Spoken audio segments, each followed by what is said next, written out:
Saturday will go, Sunday will go, and Monday will come, and you'll go back to the class. And like this teacher by name Mrs. Thompson entered the class for the first time. And she had this habit of starting her class by saying, "Love you all." But she knew she was lying because she could not feel that love for one of the students in the class who was very unkept, untidy. And there was nothing in the child that drew attention from Mrs. Thompson. She was little indifferent to the child. She picked him for every negative example and ignored him for all the positive reasons. That year, she had written the progress report for the first quarter. And it was a system in the school that the headmasters have to countersign every progress report. The headmasters called for Mrs. Thompson and told Mrs. Thompson, a progress report should report some progress. It should make a parent feel my child has a future. The way you've written the progress report for Teddy, that is how he was called. The way you've written the progress report for Teddy, parents will give up on Teddy. Mrs. Thompson immediately said, there's nothing I can do. I have nothing positive to write about the child. Immediately, the headmasters asked the administrative staff of the school to trace the old year progress reports of Teddy and send it across to Mrs. Thompson's class. Mrs. Thompson saw the third standard progress report. And it was written, the final remarks, Teddy is the brightest child in the class.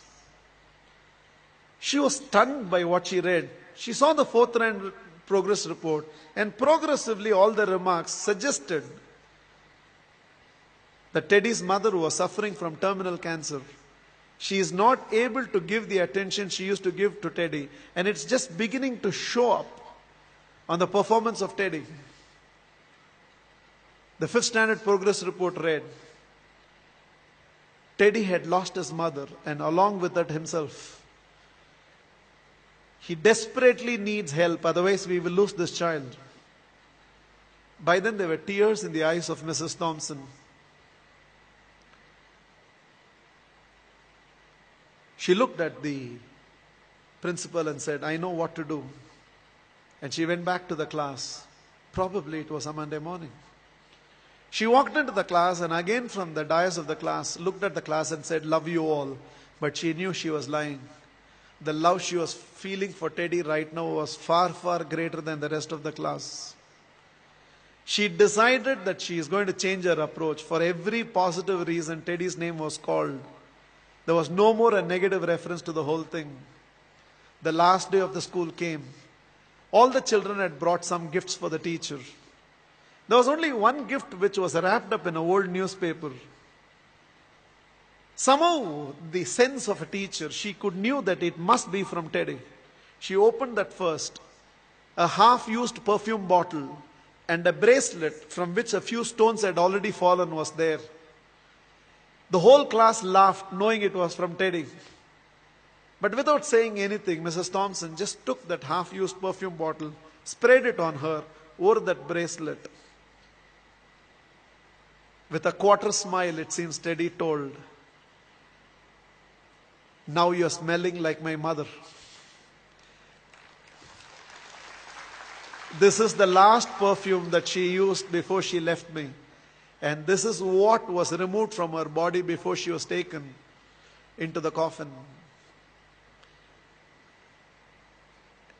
1 year later, end of the school, end of the year, there was a letter on Mrs. Thompson's table. I have seen few more teachers, but you're still the best teacher I've ever seen. With love, Teddy. Every year till the end of the year, Mrs. Thompson used to get this letter from Teddy. I've seen few more teachers, but you're the best teacher I've ever seen, Teddy. Years rolled by, they lost contact.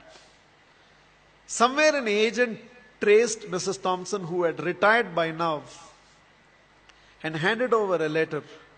And the letter was signed, Dr. Theodore, PhD. Teddy had gone on to become a PhD. And the letter read, I have seen many more people in life, Mrs. Thompson, This is your Teddy. You're still the best teacher I've ever seen. I'm getting married, and I cannot dream of getting married without your presence. Along with that enclosed were to and fro flight tickets. Mrs. Thompson couldn't resist. She no more had the perfume bottle, but she still preserved the bracelet. She wore that and went to the church. She was trying to sit in the last row, but volunteers identified and ushered her right to the front row. And right in the front row, there was a seat with a placard written, Mother. Theodore personally asked Mrs. Thompson to sit in the chair and whispered, "You are the closest to my mother that I've ever experienced. And whatever I am today, it's because of you, ma'am." The wedding happened, and after the wedding, Theodore introduced Mrs. Thompson to his newly wedded wife. Without her, I wouldn't be where I am today. There were tears in Theodore's eyes.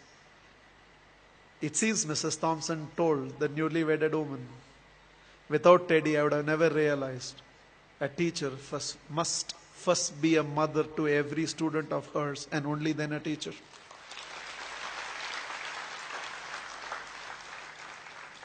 This is just my request to all of you. There is a Teddy sitting in your class.